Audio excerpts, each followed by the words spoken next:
उनमें से एक को मैं डिस्टर्ब कर देता हूं, तबले वाले को थोड़ा डिस्टर्ब कर देता हूं, एक दो म्यूजिशियन को, आपस का तालमेल बिगड़ जाता है। अब भी वो बजा रहे हैं पूरी ताकत से, लेकिन अब जो आपको सुनाई देगा that will be called as noise. तो म्यूजिक और नॉइज में सिर्फ इतना फर्क है कि तालमेल का फर्क है, रिदम का फर्क है। ठीक उसी प्रकार हमारा बॉडी में भी कई सारे म्यूजिशियन बैठे हैं, एक हार्ट बैठा है, किडनी बैठा है, ब्रेन बैठा है, सबको पता ही है। उसके आपस का तालमेल जो है that is called body clock, that is called circadian clock. वो रिदम जब बिगड़ जाता है तो सारी बीमारियां आने लगती हैं।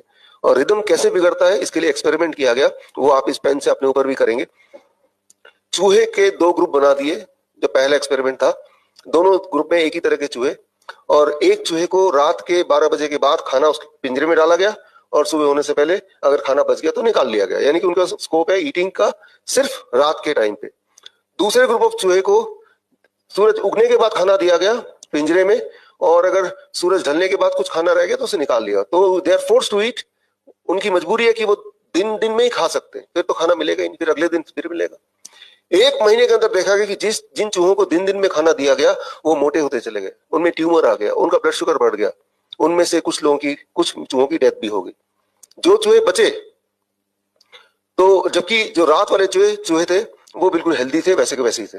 और जो चूहे बचे उनका जैसे ही दोबारा से उनका डाइट जो भी दे रहे थे वो रात को देना शुरू किया, तो कुछ दिन में 4-5 दिन में वो रिवर्सल होना शुरू हो गया उसी स्पीड से, उसे कई गुना स्पीड से।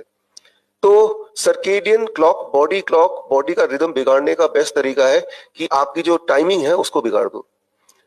चूहे की टाइमिंग क्या है? रात को खाना है। हमारी टाइमिंग क्या है? कुदरत ने हमें इस तरह डिजाइन किया कि सनसेट से पहले खाना, राइट। तो यानी कि अब इसको अगर मान लो आपकी जो बीमारियां हैं, जो भी बीमारियां हैं, ये मैंने सारी बीमारियां पढ़ी हैं, मेंटल डिसऑर्डर है, फिजिकल डिसऑर्डर है, बोन डिजीज है, हर तरह की बीमारियां हैं। तो ये बीमारियों को ठीक करने का सबसे अच्छा तरीका कि ये जो रिंग है, जो यहाँ पे आपने किया भी है एफ, ब्रेकफास्ट को हमने कर दिया 9 बजे सुबह, और डिनर को हमने कर दिया शाम के 7 बजे, ऐसे ही है ना, राइट। आज सुबह 9 बजे के बाद ब्रेकफास्ट किया होगा, कल रात को डिनर भी, या आज रात को करेंगे 7 बजे से पहले पहले खत्म करना होगा। तो हमने क्या किया, 9 बजे से 7 बजे, यानी कि eating bracket is of 10 hours, 10 घंटे के ब्रैकेट में आपको खाने दिया और 14 घंटे आप नहीं खा रहे। तो जब आप ऐसा करेंगे, जो कि करना शुरू कर दिया, तो ऑटोमेटिकली आपके बॉडी में जो जो दिक्कतें हैं वो आपका बॉडी क्लॉक रीसेट होगा, आपकी बॉडी की रिदम रीसेट होने लगेगी, और रीसेट होते ही बड़ी तेजी से आपके जो बॉडी में दिक्कतें हैं, चाहे वो नींद की दिक्कत है, कॉन्स्टिपेशन की दिक्कत है, चाहे वो जॉइंट पेन वगैरह है, या ब्लड शुगर है, या ब्लड प्रेशर है, या ब्रेथलेसनेस है, या चेस्ट में पेन है, या किडनी ठीक से काम नहीं कर रही, यानी कि यूरिन आउटपुट ठीक से नहीं आ रहा, पैरों में सूजन आ रही है, इस तरह की जो दिक्कतें हैं, विजुअली जो दिक्कतें होती हैं, आप देखेंगे वो सारी दिक्कतें हर दिन वो कम होता जाएगा, it will keep on reducing, right. तो by making one change, that is called time as medicine. तो यहाँ पे क्या रूल है, you are not eating before 9 AM and you are not eating after 7 PM। 10 hours of eating, कम खाने नहीं बोल रहे हैं, अलग खाने नहीं बोल रहे हैं, सिर्फ इतना बोल रहे हैं कि ईटिंग ब्रैकेट को घटा दो।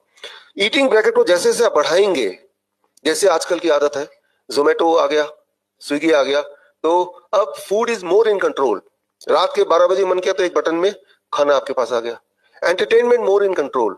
एक टाइम था, याद कीजिए जो मेरी उम्र के हैं, दूरदर्शन रात के 9 बजे बंद हो जाता था, है ना, लेकिन आज रात के 2 बजे भी आप नेटफ्लिक्स देख सकते हैं। अब एंटरटेन करेंगे, कुछ खाएंगे भी, तो बिस्किट खाएंगे, कुछ ना कुछ खाएंगे। तो आपने क्या किया, आपने अपने बॉडी के रिदम को डिस्टर्ब कर दिया, कुछ उसी प्रकार जिस प्रकार की म्यूजिशियन अपने धुन में बजा रहे हैं और मैं तबला वाले से बोला भाई साहब चाबी देना गाड़ी की, पार करना है। तो जैसे मैंने उसको डिस्टर्ब किया, एक को डिस्टर्ब किया तो बाकी भी डिस्टर्ब हो गए। अब बजा तो रहे बट सुनाई दे रहा है वो नॉइज है। सिमिलरली जैसे ही हम अपनी बॉडी के रिदम को बिगाड़ते हैं, our life becomes a noise, और जैसे ही उसको सुधारते हैं, our life becomes a music. ये रूल इतना सिंपल है कि लोगों को विश्वास ही नहीं होता, अरे ऐसे कैसे हो सकता है। मेडिसिन का मतलब सिर्फ टैबलेट नहीं, कोई भी साइंस जो आपकी मदद कर सके बीमारी को रोकने में या बीमारी को ठीक करने में, वही दवा। 3 दवाइयां दी जाएंगी या दी जा रही हैं, 3 मेडिसिन। जब मैं मेडिसिन वर्ड बोल रहा हूं तो मेडिसिन का मतलब टैबलेट, कैप्सूल, टॉनिक, इंजेक्शन, यही दिमाग में आता है। मेडिसिन का डिक्शनरी मीनिंग है any science which can help you to prevent or cure a disease